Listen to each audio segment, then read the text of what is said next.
Welcome to Makeup and Motorsports, where we give you hot takes about things that happen during hot laps while attempting to serve some hot looks. So, episode 1, you guys are probably going to ask yourself, what are we going to talk about? Well, since the glorified end of the year sports banquet that is the FIA Awards just happened, everybody's mind is already starting to talk about the 2026 FIA regulations for Formula One, but I think you guys are forgetting we have an entire season of Formula One ahead of us. We have the 2025 season. So today, we are going to do a checkered flag liner while talking about my predictions for the 2025 season. So before we get into that, I'm going to do my formation lap, if you will, of foundation off camera. And our formation lap, if you will, is all done. We still have to get through the 2025 season. So I thought for our first episode of Makeup and Motorsports, I would use it as a chance to give my semi-unhinged 2025 Formula One predictions. Let's start off with my big prediction, which I feel like is gonna give me a lot of people saying, I don't think so, you're just saying that, you're glazing. No. I think that Lewis Hamilton is going to win his 8th World Drivers' Championship in his first year at Ferrari. Lewis is going to win his 8th championship, and I think that Ferrari is going to win the Constructors' Championship for 2025. Narrowly lost out on it this year, in my opinion. And 2, I think that these so-called papaya rules are going to bite McLaren in the butt. We're going to go in with the Juvias Place Coffee Shop palette and do just a subtle medium brown, this one right here, all over the lid with a fluffy brush. So on the other end of that spectrum, if we already have discussed who we think is going to win the Constructors and the Drivers' Championship, who do we think is going to have the most DNFs? And I have some thoughts. I think it is going to be Red Bull / Checo, if he still has his seat throughout the entire season. If he loses his seat either in preseason testing or during the middle of the season, I think that the team with the most DNFs is going to be probably Haas. I don't know. Something is saying, take a look at the back of the grid for the most deconstruction. I would say Williams, but I think it might be Haas for some crazy reason. Or Gabriel Bortoleto, the F2 champion, who is now going to be driving with Nico Hülkenberg at stake. Something is just say, watch those 2 teams for deconstruction championship. If you know, you know. I start on this wing liner. Tip for this, really thin brush, not a lot of water. So, as I said, I think that Checo is not going to have his seat the entirety of the season if he doesn't lose it before preseason testing. That being said, if he still has his seat, I do think that we are going to see at least one mid-season swap in the Formula One grid this year. I think last year, the fact that we had 2, it was a lot. But I think teams are just becoming more and more ruthless with fighting for those points. And if you can't cut it, they will cut you. The key to this with wing liner, hold your breath and go. Kind of furthermore on that mid-season swap thing, I do think that if it isn't an established driver who loses their seat, it will be a rookie. I think having 4 rookies on the grid is going to definitely bring out a little bit of chaos, which I'm kind of here for. The trick for doing this checkered board liner, get a very, very thin chisel brush that is like super, super, super small and thin. Don't get your water activated eyeliner, if you're using it, super wet, because the wetter it is, the harder it is to maintain control. Don't believe me? Just ask any of the drivers during Brazil 2024. Okay. So with the checkered board eyeliner, I'm gonna have to get really close in so you can see. You're basically gonna be doing alternating little drag downs and create this little checkered board pattern. So there we go. We have the checkered board done. Do not worry if it transfers up. Water activated eyeliner is really great for cleaning up messes because once it's dried, you can just scrape it off with either a clean brush or a clean makeup spoolie. So for example. All right, let's get into what I think is going to be the craziest race of the season. My bet is going to be Spa or Suzuka. I don't know why. Something is telling me, look at races that start with S. You could then include Silverstone to that. But I truly think that something wild is going to happen at either Spa or Suzuka this year. Now, obviously, I've said that a lot of this channel is based on the aesthetic elements of Formula One. So we're going to talk about the aesthetics. I think my favorite livery is probably going to be Stake if they stick with the bright green, or Alpine if they decide to actually go and give us what we really want. Ditch the carbon fiber, give us pink. I want that pink livery. I miss seeing bright colored cars on the grid. I miss like the bright yellow of Renault, honestly. I think that it's just, please.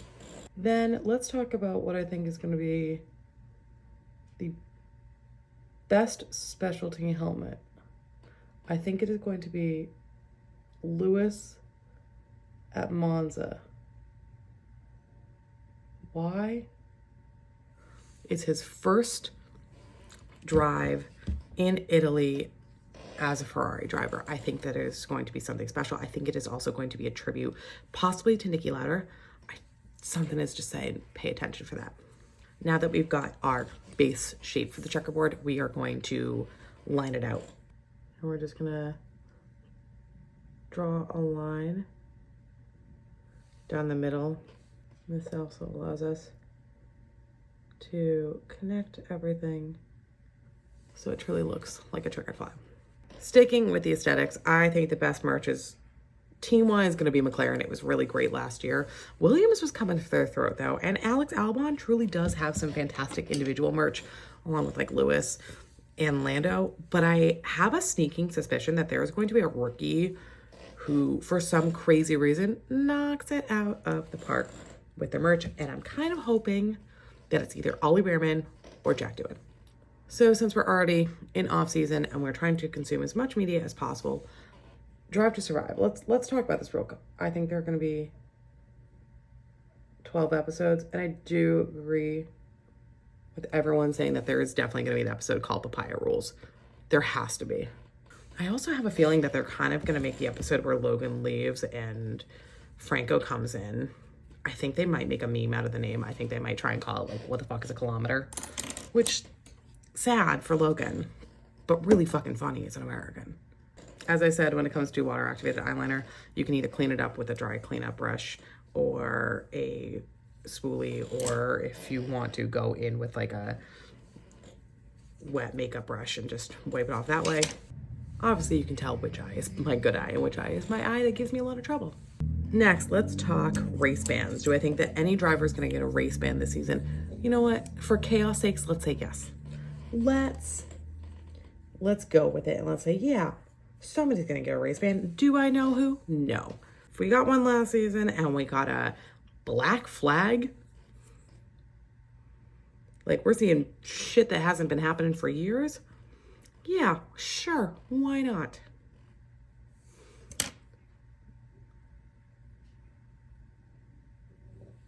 Boom. Major personnel change. I am going to say sure. Again, I'm going to be looking a little bit at the back of the grid. If it happens at the front of the grid, I will be not so much shocked, but intrigued, but I also don't think it's going to end up happening.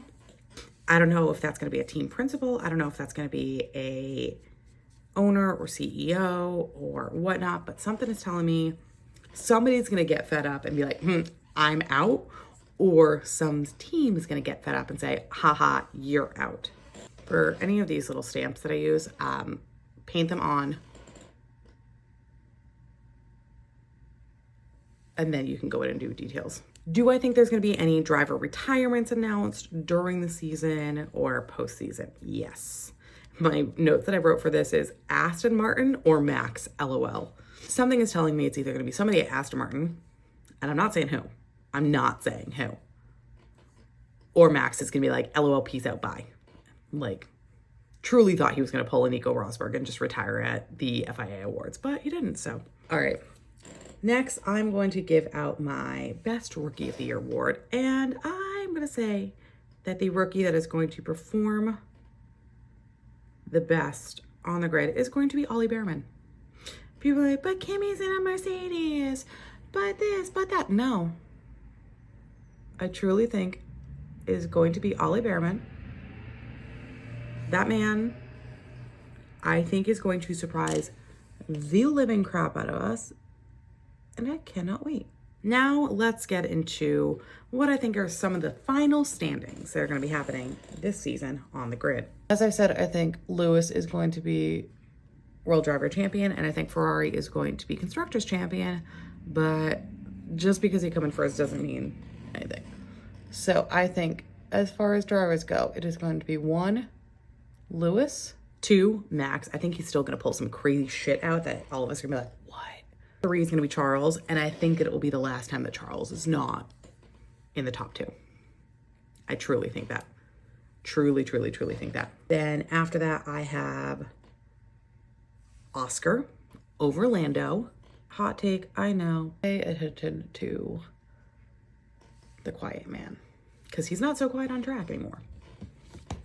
That man is screaming papaya. Then I have Fernando, George, Ollie, Pierre, and then Carlos. I think Carlos is going to show up in that Williams and shock the living crap out of us. I think it's going to be one of Williams' best seasons in a very, very, very long time. And I truly think that Carlos may outperform Alex in the Williams. There's my other hot take. Then, as I stated, I think that the Constructors' Championship is going to go to Ferrari.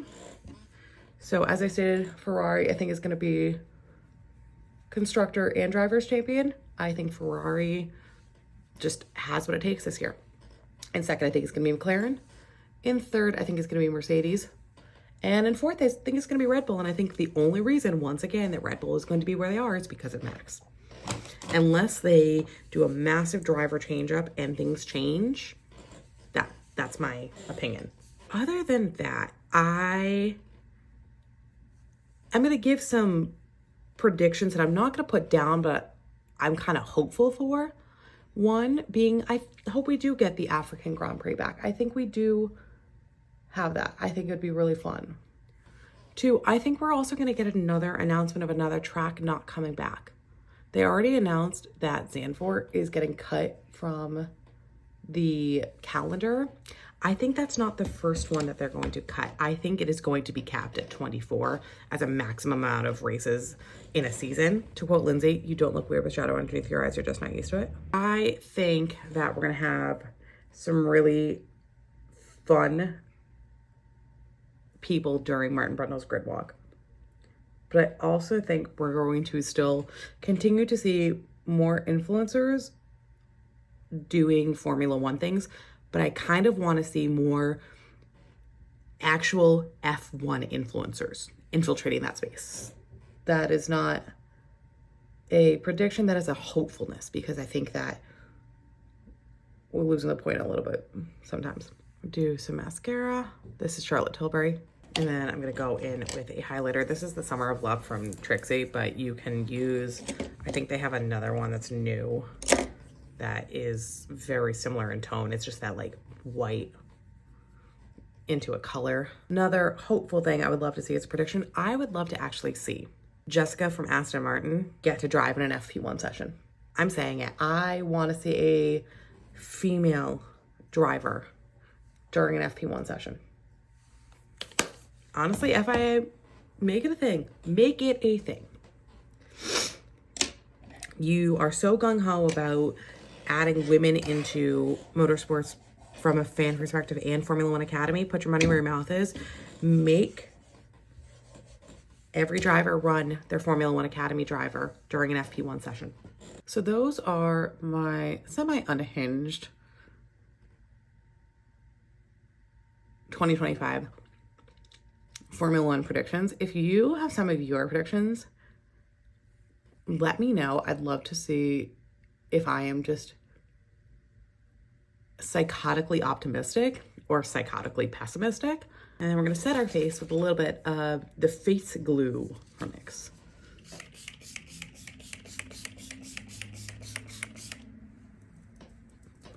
Again, with water activated eyeliner, you gotta be real careful when you use any type of setting spray. She's a vibe. Oh, she is the vibe. She is the moment. She is ready for the 2025 Formula One season. And she is so excited that she's using third person. Either way, thank you guys for joining me on the first episode of Makeup and Motorsports. As always, every product that I use will be listed in the description of this video. If you have any questions, feel free to ask them.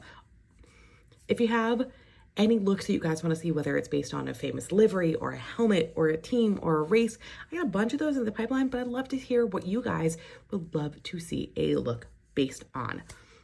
As always, you can find me all over the internet at Makeup and Motorsports. Thank you so much for watching, and it's lights out, and we'll see you guys next time.